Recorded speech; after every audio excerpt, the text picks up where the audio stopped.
अब उसके बाद कतर से लड़ाई हारने की तैयारी कर रहा है इजराइल। अब साहब जो कतर है वो 3000 किलोमीटर दूर है, इजराइल से पड़ोस में नहीं है। और कतर में अमेरिका का सबसे बड़ा मिलिट्री बेस है, हजारों वहां पे अमेरिकन। शुरू में वाकई 7 अक्टूबर को ऐसी घटना हुई, कैसी हुई कि इजराइल सुनिश्चित करेगा कि दुनिया हमास और मिडिल ईस्ट 500 साल तक 7 अक्टूबर को याद रखें ना। तुमने 8 अक्टूबर को सिनवर को, हनैया को, हमास को हीरो बनाया। अब जब पिछवाड़ा तोड़ा गया है और बुरी तरह तोड़ा गया है, तब तुम ये ज्ञान दे रहे हो।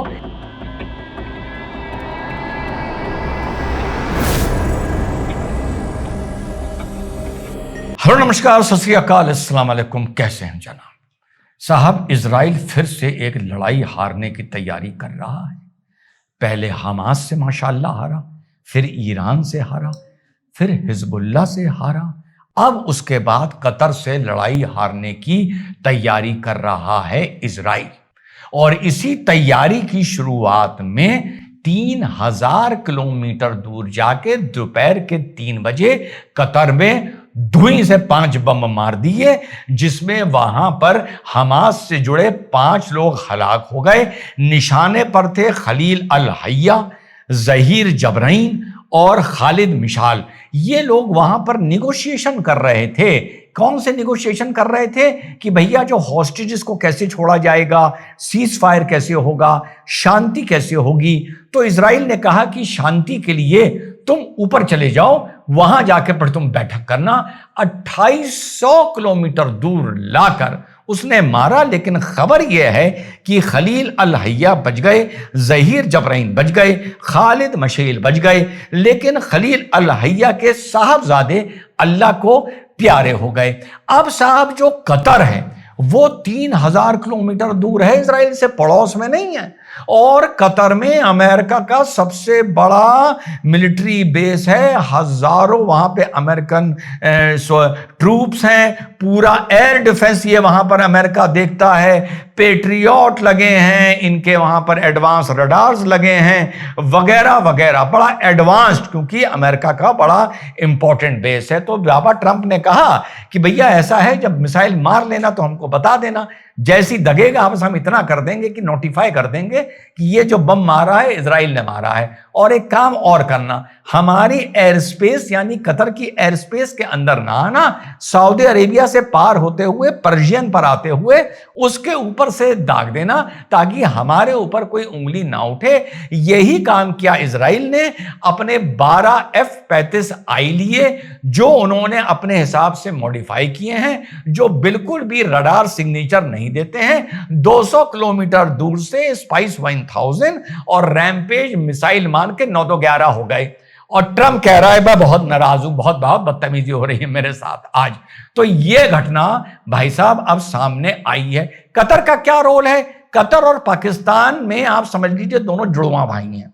पाकिस्तान खुल के आतंक को समर्थन करता है, कतर आतंक का निगोशिएशन और मीडिएशन करवाता है कुल मिला के। और कतर कह रहा है अब डोनाल्ड ट्रंप से, मेरा $400 मिलियन का जो मैंने तुमको हवाई जहाज दिया था पहले वो लौटाओ। अमा अजीब आदमी हो यार। या एक पॉइंट ऑफ व्यू ये भी कह रहा है कि ये तो दांव हो गया जो ये 3 बज गए। क्या इस अटैक की परमिशन थोड़ी बहुत नाराजगी दिखाने के बाद कहीं कतर ने तो नहीं दी थी?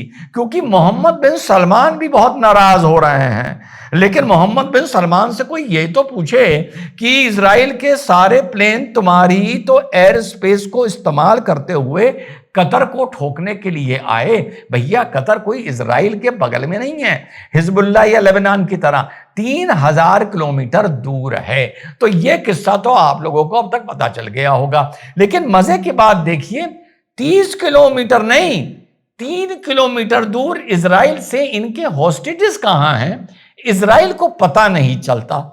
लेकिन 3000 किलोमीटर दूर किस कमरे में बैठकर ये निगोशिएशन और मीटिंग कर रहे हैं हमास के लोग, ये इजराइल को पता चल जाता है। अब आगे आते हैं। अच्छा, आप लोग अभी तक ये बात यकीन करे बैठे हैं कि इजराइल को 3 किलोमीटर दूर उसके हॉस्टेजेस कहाँ हैं ये पता नहीं चल रहा है, और ईरान में हनिया कहाँ सो रहा है ये पता चल गया है।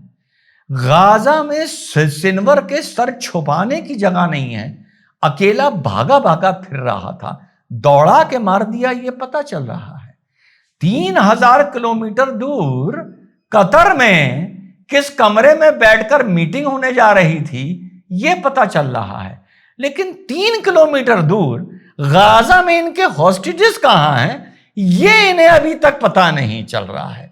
अरे भाई, पुराने लोग तो जानते हैं, कम से कम साल भर से ये बात बोल रहा हूं, साल भर से आप लोगों से। शुरू की बात नहीं, शुरू में तो वाकई हॉस्टेजेस उठा के ले गए, शुरू में वाकई 7 अक्टूबर को ऐसी घटना हुई, कैसी हुई कि इजराइल सुनिश्चित करेगा कि दुनिया, हमास और मिडिल ईस्ट 500 साल तक 7 अक्टूबर को याद रखें कि जो उनके साथ 7 अक्टूबर की सुबह हुआ था तो इजराइल ने उसका कैसा बदला लिया था।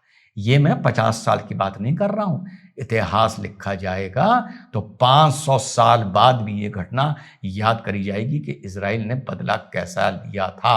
हमास नहीं, गाजा के लोगों को इंसान नहीं, जानवर नहीं, कीड़ा बनाकर छोड़ा था इजराइल ने, कीड़ा, जिन्होंने 7 अक्टूबर के दिन यह घटना की थी और गाजा के लोगों ने उसका विरोध नहीं किया था, चुप रहे थे, बल्कि वल्ला वल्ला किया था। तो फिर से मूल सवाल जो 1 साल से पूछता आया हूं, इनको पता ही नहीं चल रहा हमारे हॉस्टेजेस कहां हैं? गाजा में नहीं मेरे भाई, 2 सूरत है, या इन्हें पता है हॉस्टेजेस कहां हैं, ये उनको टच नहीं करना चाह रहे, ये उनकी कुर्बानी या आहुति मांग रहे हैं इतने टाइम से, क्योंकि इजराइल को भी पता था कि 1 महीने की लड़ाई में अगर 2, 4, 20, 50 हॉस्टेजेस मार भी दिए गए गन फाइट में और उसके बाद सारे हॉस्टेजेस को हम छुड़ा के ले आए तो गाजा को हम राख का ढेर नहीं बना पाएंगे और इतिहास नहीं ऐसा लिख पाएंगे जो पैलेस्टीनियन या मिडिल ईस्ट के लोग 500 साल तक याद रखें। तो या तो इनको पता है वो कहां हैं, इन्होंने कहा है बलि दो, उनकी तरफ जाओ ना, उधर हैं तो मुंह इधर कर लो, लेकिन इतना मारो कि 500 साल याद रहे। इजराइल का मकसद, ये मैं 1 साल से, 7 अक्टूबर 2023 से नहीं, 1 साल से बोल रहा हूं, उन हॉस्टेजेस को छुड़ाना नहीं है।